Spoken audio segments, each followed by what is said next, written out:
Hi everybody, it's Mena. Welcome back to my channel, or if this is the very first video that you're seeing of me, then welcome to my channel. Please be sure to hit that subscribe button down below if you didn't already. I post every day except for Tuesday and Friday afternoon sometimes. Please excuse me.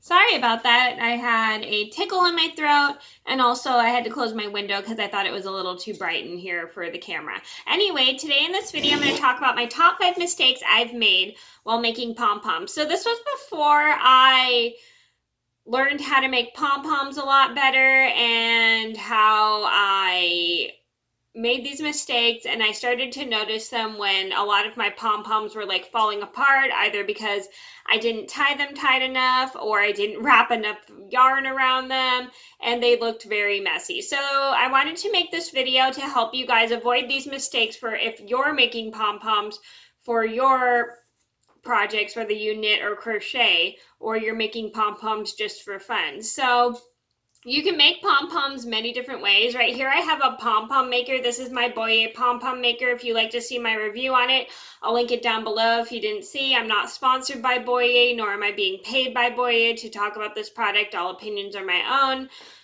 own. So this is my one I have from Boyer, and I love this one, and I use it all the time for making my pom-poms, and it makes making pom-poms so much easier. So there are other ways you can make pom-poms. You can wrap the pom-pom around your phone. You can wrap it around your hand. Most people like to wrap it around their hand. You can use note cards, cardstock, whatever you have on hand around your house. So you can use anything pretty much to make a pom-pom, but sometimes pom-poms don't actually turn out as perfect as you think they do when you're using that kind of stuff. So that's why I use a pom-pom maker.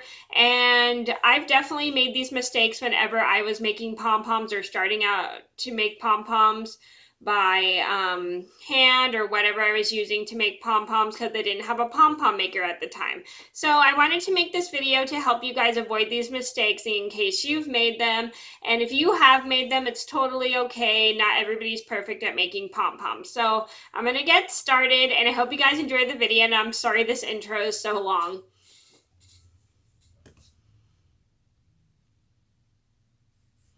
So number one on my list should be not wrapping the yarn enough around my hand. So when you're making a pom-pom, you want it nice and fluffy. You have to wrap it around your hand several times in order for the pom-pom to be nice and fluffy, because you have to have a big thick bundle. You don't want a thin bundle like this.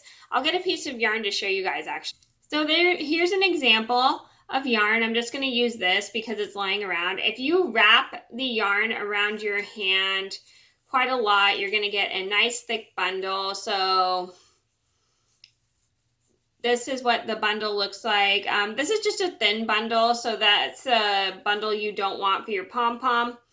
So let's pretend this bundle's nice and thick. So this is a bundle you can get like a really tiny pom-pom out of it if you cut these ends. But I've definitely had these mistakes where I have not paid attention to how many times I've wrapped the yarn around my hand, or if I'm wrapping it around something else. I've definitely had the problem before, and my pom-poms would just end up like really stringy, really weird, and they did not look fluffy at all. And I realized because I accidentally was not paying attention to how many times I wrapped the yarn around my hand. So because when you're making pom-poms, you have to have a nice thick bundle in order for the pom-pom to get nice and fluffy. I'll show you an example of a fluffy pom-pom. Right here I have a scarf I made about 3 years ago. And this is by Anya and Peony from Peony and Peony in Time.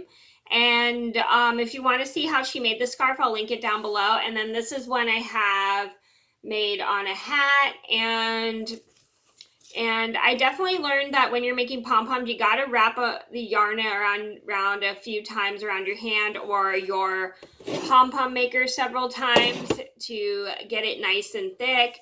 And that's one mistake I definitely had, because I would not pay attention to how many times I wrapped the yarn around my hand or whatever I was using before I got a pom-pom maker. And that was super difficult because my pom-pom would not end up fluffy. It would end up all stringy and weird. And I realized it was because I did not wrap the yarn around enough to make it nice and thick. Number 2 on my list had to be not tying the center of my pom-pom too tight. Tight enough, excuse me. So tying the center of the pom-pom is super important because you gotta make sure that the pom-pom will stay together. If you just tie like one little knot around, your pom-pom is not gonna stay. I definitely learned that if you tie one knot, let me show an example. I definitely learned if you tied this is probably not a good example, but the yarn into one knot on one side and then a knot tight enough to hold it closed and then another knot on the other side, it helps it stay a lot better because it'll help the yarn at the bottom that's tied stay, as well as on the top it'll stay. I find that works easier for me. If you have a different way, that's totally fine. I've definitely had that problem because I did not realize that the pom-pom would come undone and a lot of the little strands of the pom-pom would constantly fall out. I remember making my sister a scarf a couple years ago and her pom-poms were very messy. They did not look good. And they just looked absolutely horrible because I accidentally didn't tie the yarn tight enough and they all fell out. Number 3 on my list should have to be my ends of my pom-pom not being even. So you should always trim the ends of your pom-pom to make sure your pom-pom is nice and fluffy, because if you just leave all the strands hanging out, your pom-poms are going to be very messy. It won't look nice, and I've definitely done that before. I accidentally didn't realize I was supposed to trim the end of the pom-pom into a round ball. And I just was really new to making pom-poms at the time. I didn't know how to trim the ends properly, and all my pom-poms would end up so uneven and messy because I never trimmed the ends to make them nice and even. Number 4 on my list would have to be not trimming my pom-pom over a garbage can. So one thing when you're making pom-poms is you should always trim your pom-poms over the garbage can, because pom-poms are very, very messy. They collect a lot of yarn, a lot of dust from the yarn, and it goes everywhere. It goes on your floor, it can go on your furniture, it can go pretty much anywhere, and it collects dust all around your house.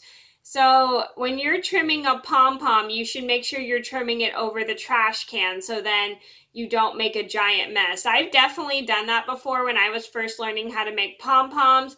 I forgot to either trim it over the garbage can or a piece of paper. So you can definitely do that if you want to collect all your pieces from the yarn you're trimming for your pom-pom. I was making pom-poms when I was first new to knitting, and I would be trimming the pom-pom, but one time I forgot to trim it over the garbage can, and I had a huge mess of yarn all over the floor and I had to clean it up. Oops. So if you're ever trimming your pom-pom, make sure you trim it over the trash can so then you don't make a giant mess. Number 5 on my list would have to be cutting my ends too short to sew on. So when you're going to sew a pom-pom onto a hat or a scarf, you need to make the ends long enough to tie onto the hat or scarf, because if you don't, your pom-pom won't stay and it'll just fall right off even if you wash it. So definitely make sure if you're going to make a pom-pom is to sew it securely enough onto your hat or your scarf. Because if you don't only just do one strand of sewing it, it's not gonna stay. Trust me, been there, done that, never want to go back. And you don't want to just tie it onto a hat. You have to kind of sew the pom-pom in, and you got to sew your thread through the pom-pom, so then the pom-pom will stay much more securely. I've definitely had that, and like I said, I made my sister a scarf, and her pom-poms were all messed up and ruined because I accidentally tied them on instead of sewed them onto the project, which was not a very good thing, because sewing the pom-pom onto the project will make it more secure. Don't just tie it onto a project, because it will not stay if you just tie it on. Okay, so those are my top 5 mistakes I've made while making pom-poms. I hope you guys enjoyed the video. Thank you so much for watching. Please be sure to like and subscribe if you haven't already. I post every day except for Tuesday and Friday afternoon sometimes, and I'll see you in another video soon. Bye!